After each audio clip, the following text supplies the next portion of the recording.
É uma introdução, uma contextualização, um pouco de revisão também, que eu não sei se vocês pagaram essa disciplina, que é base das relações privadas, e eu aproveitei esse material que eu produzi para a turma, de base das relações privadas, para trabalhar com vocês alguns conceitos que vocês viram lá no início do curso, tá certo? E que vão ser importantes para que a gente avance no estudo do direito empresarial, beleza? Então, por exemplo, quando a gente vai estudar direito, né, a gente costuma fazer uma primeira divisão, né, em direito público e direito privado, né, assim. E aí, quando a gente pensa em direito público, a gente pensa logo em direito administrativo, né, servidor público, licitação, autarquia, fundação, administração indireta, sociedade de economia mista, né? Todo esse assunto bacana do direito público. Entra também direito público, direito tributário, direito penal, né? E o direito público é muito bacana. Eu, inclusive, dediquei a maior parte dos meus estudos ao direito público. Mas aí, dentro do direito privado, nós temos direitos importantíssimos para o nosso dia a dia, para o nosso cotidiano. Eu tenho certeza absoluta que todo mundo aqui realizou algum tipo de relação privada hoje, de alguma forma amparada pelo direito privado, tá? Mas as relações privadas, ela tem um valor ainda maior para a nossa disciplina, porque não dá para visualizar dentro do direito falimentar e recuperacional outra relação que não seja privada, tá? Então, por mais que durante o processo de falência a gente tenha um órgão público cobrando imposto, e aí a gente tem alguma noção pública nessa relação, a cobrança do imposto ela teve como fato gerador uma relação privada, né? Então imagine que a empresa, a empresa de Marcelo Lima, por exemplo, ela está em... Não vou... Eu aprendi, olha só, eu aprendi com um professor, não sei se vocês conheceram, ouviram falar, meu professor de direito empresarial foi Herbert Spencer, um advogado conhecido aqui em Natal. E uma vez ele disse assim: exemplo ruim a gente não dá com aluno, exemplo ruim a gente dá com o próprio professor, né? Então, eu vou mudar, viu, Marcelo? Eu vou botar que a minha empresa entrou em falência. E aí a empresa de Renato entrou em falência e uma das coisas que Renato não pagou e que inclusive levou ao processo de falência foram os impostos. E aí entenda, quem está cobrando imposto é um órgão público, né?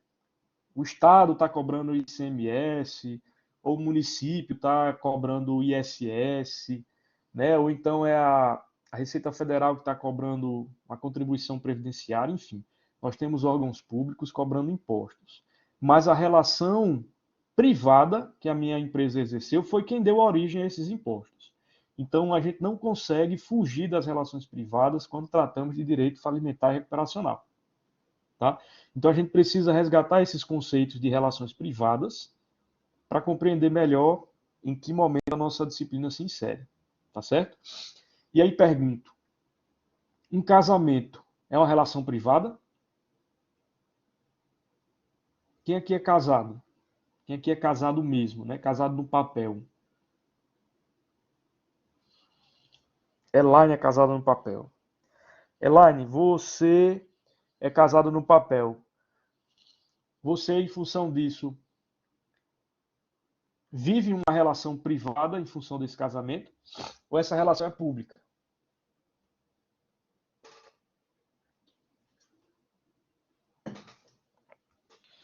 É privada, não é? Privada. Professor, mas não é um contrato registrado no cartório? Eu não caso no cartório também, quando eu vou casar no civil, né, lá no cartório, né? Mesmo que um órgão público como o cartório participe desse momento, é uma relação privada. Porque aí nós temos duas pessoas que entre si celebram aquele contrato, né? Poxa, o Carlos Lima disse aí algo que é perfeito, por exemplo. Nós temos uma relação privada com fé pública dada pelo cartório. Não é isso, Carlos? Então, o cartório ele participa de maneira pública, né, como aquele órgão público, para garantir uma certa legitimidade ao casamento, para dar publicidade e dizer a todo mundo, olha, Elaine casou com fulano. E essa relação privada deles agora é de conhecimento de todos. Então, o cartório ele garante uma fé pública. Então, em muitas relações privadas, órgãos públicos, né, intervenções públicas, elas podem acontecer, mas isso não descaracteriza a relação privada. Tá? Isso não desnaturaliza o caráter privado dessa relação. Beleza? Então, casamento é uma relação privada, divórcio é uma relação privada, a sucessão dos herdeiros após a morte é uma relação privada, celebrar um contrato de aluguel de imóvel é uma relação privada, é assim? Fazer a transferência de um imóvel é uma relação privada, tá? Então, tudo que tem a ver com direito privado, principalmente direito civil, acaba se desenvolvendo em cima de uma relação privada. Tá certo? Beleza? Isso não impede que órgãos públicos participem. Isso não impede que a administração, de alguma forma, participe, mas o objeto, ele é privado. Tá certo? E o Código Civil acaba sendo a principal norma a respeito dessas relações privadas, né? É o Código Civil que vai estabelecer um norte, né, uma orientação importantíssima para essas relações privadas. Isso aí eu sei que vocês já sabem, né? Assim como o Código Penal vai trazer toda uma orientação da aplicação de crimes, no Código Civil nós vamos ter as principais observações legais sobre as relações privadas. Então, no Código Civil a gente vai falar sobre obrigações, vamos falar sobre contrato, vamos falar sobre direitos reais, né? Vamos falar sobre reintegração de posse, uso capião, né? Tudo que se desenvolve ainda dentro dos direitos reais. Vocês já pagaram direitos reais? Direitos reais? Pagaram, né? Então, tá lá no Código Civil, né? Interdito proibitório, reintegração de posse, transferência de imóvel, enfim, um bocado de coisa, né? Tudo isso está lá no Código Civil e eu vou disponibilizar para vocês um quadro sistematizado de como o Código Civil se organiza. Ó. Direito de família, direitos reais, responsabilidade civil, contrato, obrigações, está tudo lá, esse quadro sistematizado está disponibilizado para vocês, beleza?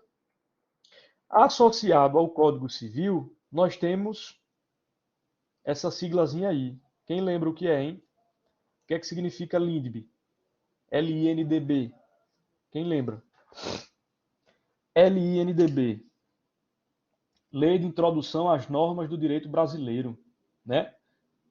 Lei de Introdução às Normas do Direito Brasileiro. Na minha época, o nome era Lei de Introdução ao Código Civil. Hoje é Lei de Introdução às Normas do Direito Brasileiro. E por que Lei de Introdução às Normas do Direito Brasileiro e não apenas Lei de Introdução ao Código Civil?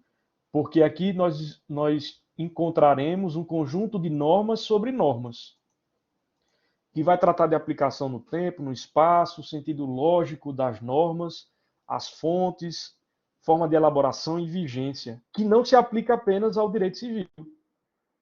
Nós temos uma norma sobre direito.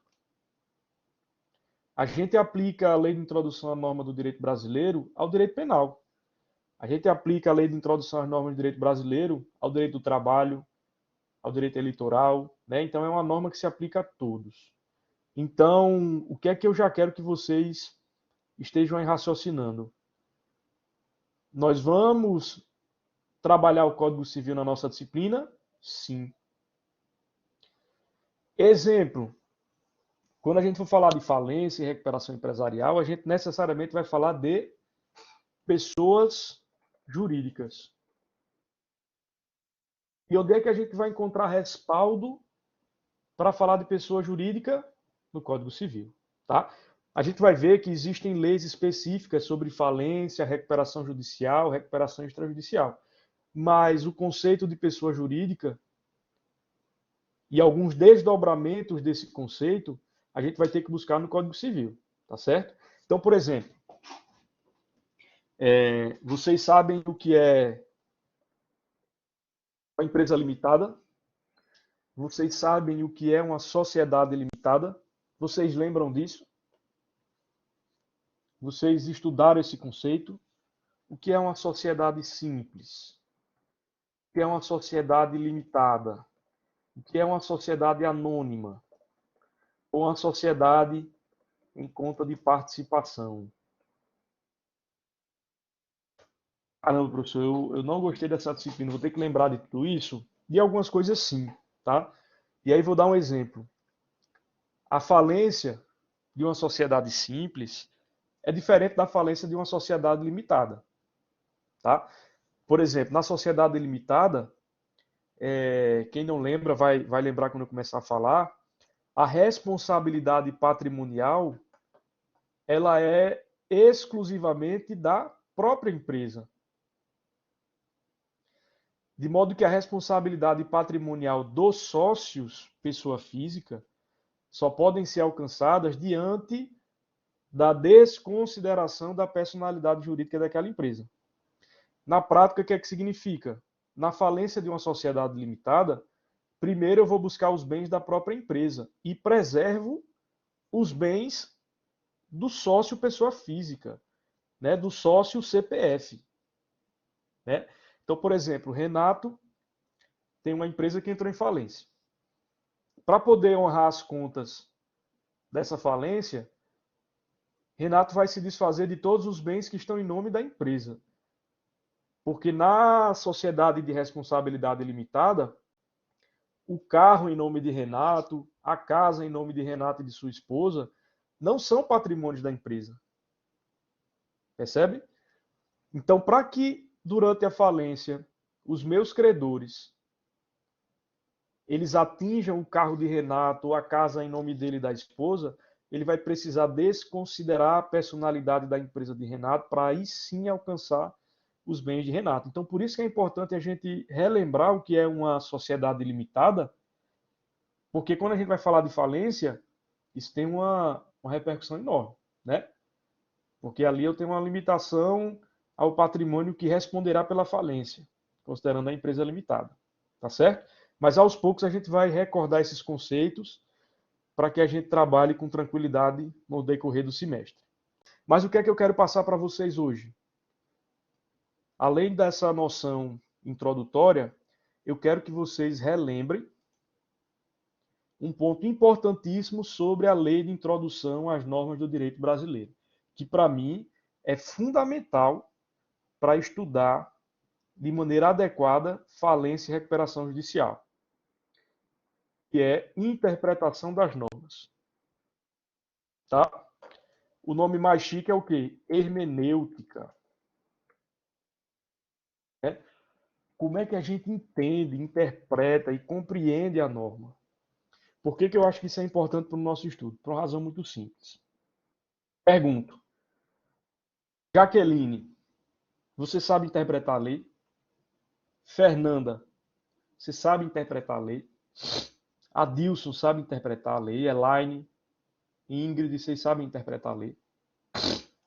Quem são os intérpretes da lei? Renato, professor, é um intérprete da lei? Renato, advogado, é um intérprete da lei? Ou só os juízes são intérpretes da lei?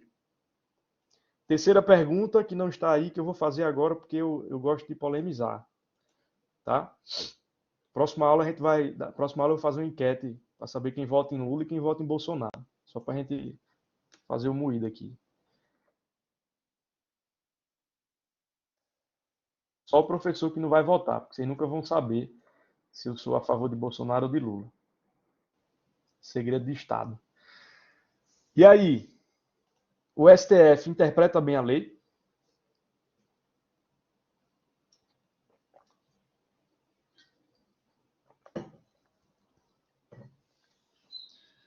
O STF interpreta bem a lei, sim ou não? Não, vai. Quem está em dúvida responde não, né? Quem está em dúvida responde não. Porque se interpretasse bem, vocês diriam com convicção que sim, né? O STF interpreta bem a lei? Olha só, 21 responderam que não, 13 responderam que sim, né? Vamos fazer uma auditagem impressa dessa né? Ixi, Maria, não, mentira, brincadeira, pessoal, deixa quieto. Olha só, por que a gente tem essa sensação, considerando que é a maioria de 21, que o STF não interpreta bem a lei, né?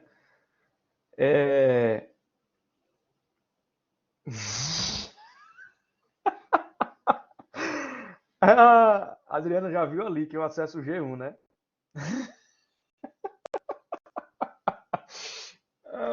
Eu não critiquei o voto impresso, eu fiz uma piadinha da situação, né?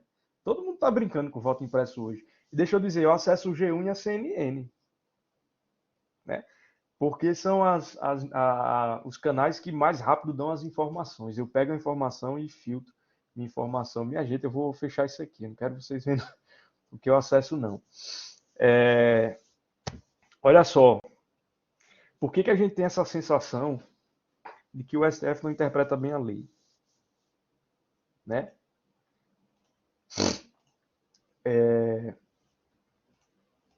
O Carlos comenta aqui, os ministros julgam segundo o que querem, né? O que pensam, de maneira subjetiva, né? É difícil, né? A gente colocar as questões mais importantes do país na mão de 11 pessoas. Eu entendo que de fato, há uma dificuldade da gente compreender como é que isso funciona. Mas eu vou além, Carlos. Vocês concordam que o STF, como o principal órgão do Poder Judiciário, deveria ser o órgão que melhor interpreta a lei? Eu posso considerar que o juiz de uma comarca menor do interior, ele tem uma série de obrigações que dificultam o trabalho dele, né? É um só juiz para julgar muita coisa, então nem sempre ele vai dar a melhor interpretação possível.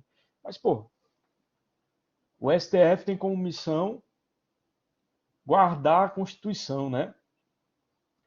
Como é que o nosso órgão mais importante do Poder Judiciário dá a sensação de que não está interpretando bem a lei? Como é que é isso, né? Porque a gente devia estar tranquilo dizendo assim, não, eu posso até achar que o juiz que assumiu agora a comarca lá do meu interior não está interpretando bem, mas o STF interpreta, né? E eu acho, Carlos, que essa sensação que a gente tem de que o STF não interpreta bem a lei vem de uma maneira muito equivocada que o STF tem de se comunicar com a gente. O STF, eu acho que ele não se comunica bem com a gente. É como se ele nem fizesse questão de dar essa satisfação a nós, né? Nós, e aí vou dizer nós aqui, nós estudantes do direito, né?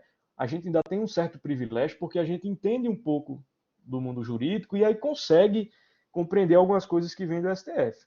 Mas fora isso, se a gente for para a turma que não tem esse conhecimento jurídico, é muito difícil o STF fazer essa comunicação. Então a sensação sempre é essa, de que eles não interpretam bem a lei. Eu, particularmente, acho que além de não saberem se comunicar, a missão de interpretar a lei é muito difícil. Muito difícil. É realmente muito, muito, muito difícil interpretar a lei. Então, o primeiro intérprete da lei, para mim, é o advogado ou o profissional que primeiro tem acesso àquela causa, né, ao direito. Ele é o primeiro intérprete, né?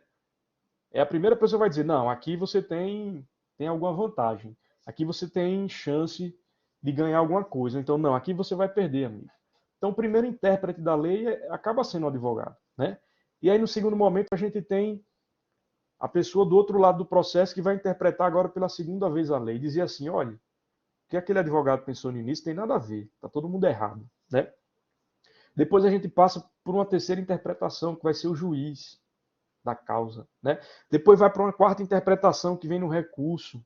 E aí no recurso não é interpretação só de um, são vários desembargadores, né, que juntos julgam aquele processo. Aí depois você vai para o STJ, são 33 ministros, depois você vai para o Supremo, são 11, depois você vai para a Corte Internacional dos Direitos Humanos, depois você vai para o Tribunal Penal Internacional lá em Haia, né? Aí vai para a Corte Estadual, enfim. É muito difícil, né? Interpretação da lei não é fácil. Realmente não é fácil. E eu acho que por mais que o STF fizesse um esforço para aplicar a lei de uma maneira mais harmônica, ainda assim a gente teria essa sensação. A gente teria essa sensação de que o STF não interpreta bem. E aí, finalizo com o que, de fato, eu quero trazer para vocês. Olha só. O artigo 5º da Lei de Introdução às Normas do Direito Brasileiro, ele diz o seguinte: na aplicação da lei,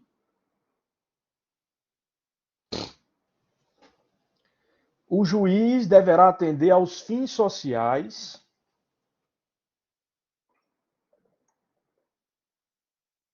e às exigências do bem comum. O artigo 5º da Lei de Introdução às Normas do Direito Brasileiro diz: na aplicação da lei, o juiz atenderá aos fins sociais a que ela se dirige e às exigências do bem comum. Por que eu estou falando disso? Professor, me explique, pelo amor de Deus, que eu não estou entendendo. O processo de falência e o processo de recuperação empresarial, seja ele em qual condição for, seja ele qual empresa for, seja ele em que juiz for, ele precisa, de maneira irrenunciável, atender aos fins sociais e ao bem comum. Por que eu estou dizendo isso? Porque imagine, Manuel Herculano aqui, imagine que você é credor da minha empresa. Você era fornecedor e eu, por várias dificuldades, não paguei o produto que você me forneceu. E aí eu tenho uma dívida de 20 mil reais com o Manuel Herculano. Portanto, Manuel Herculano é meu credor. Ele tem um crédito contra mim e eu uma dívida com ele. Se eu entro num processo de recuperação judicial, eu entro porque a situação já não está fácil. Tá? Já não está fácil, está difícil. E eu estou entrando com esse processo de recuperação judicial. Se o Manuel Herculano não tiver a compreensão de que está difícil para mim, é provável que no final de todo esse processo, nem o Manuel Herculano consiga os 20 mil reais que eu devo a ele. O Manuel Herculano ele tem que entrar no processo pensando o quê? Vamos tentar salvar a empresa de Renato. Porque se a gente não salvar a empresa de Renato, eu não vou conseguir os 20 mil reais que Renato me deve. Então, a lei ela direciona isso ao juiz, mas isso tem que ser direcionado para nós também. Quando a gente vai entrar no processo de falência, a gente tem que buscar a realização dos fins sociais da empresa, por exemplo. Afinal, não é só Renato que está indo à falência, é Renato, é a empresa dele, são os funcionários e colaboradores que dependiam daquela empresa funcionando também. São as famílias que estão ali ao redor do negócio de Renato. Né? É Manuel Herculano que não vai ter mais Renato para fornecer o seu produto. Então o Manuel Herculano vai botar 20 mil no bolso da dívida e Renato não vai comprar de novo, porque Renato vai à falência. Então é muito importante que todo o estudo da nossa disciplina, e principalmente quando vocês forem aplicar na prática esse conhecimento, a gente sempre busque atender aos fins sociais e às exigências do bem comum na aplicação da lei, tá? Então, por mais que a gente, né, tipo, Manuel Herculano pensa assim, poxa, Renato me deve 20 mil reais e eu não posso ficar no prejuízo. Por mais que a gente saiba disso, qual é a intenção que Manuel tem que ter ao entrar no processo? Vamos tentar salvar Renato? Porque se Renato conseguir salvar a empresa dele, eu tenho certeza de que vou receber meu dinheiro. Mas se Renato não tiver saída, Renato vai decretar falência e Manuel vai ficar com o crédito a ver navios, né, como dizia. Ele não vai ter o dinheiro dele. Se ele for para cima dizendo decreta falência, fecha tudo, Renato vai dizer, beleza, amigo, o que eu tinha para dar era isso aqui. Não cobre a sua dívida, você vai continuar com a dívida, porque eu não tenho como pagar. Vocês concordam que é melhor o Manuel Herculano receber de alguma forma, recuperando a empresa de Renato, do que ele brigar pela falência e sair sem o crédito, sair sem o dinheiro? Por isso que é importante a gente observar os fins sociais da empresa buscar a continuação da empresa, para que ele preserve os empregos, para que essa empresa pague suas dívidas, né? Por mais que Renato não tenha mais condições de empreender, porque ele levou a empresa à falência, o ideal é que todo mundo receba o que é devido. E se Renato fechar as portas, como é que Renato vai faturar? Como é que Renato vai ganhar dinheiro para pagar o que deve, né? Então vamos pensar muito nisso na hora de estudar direito falimentar e recuperacional.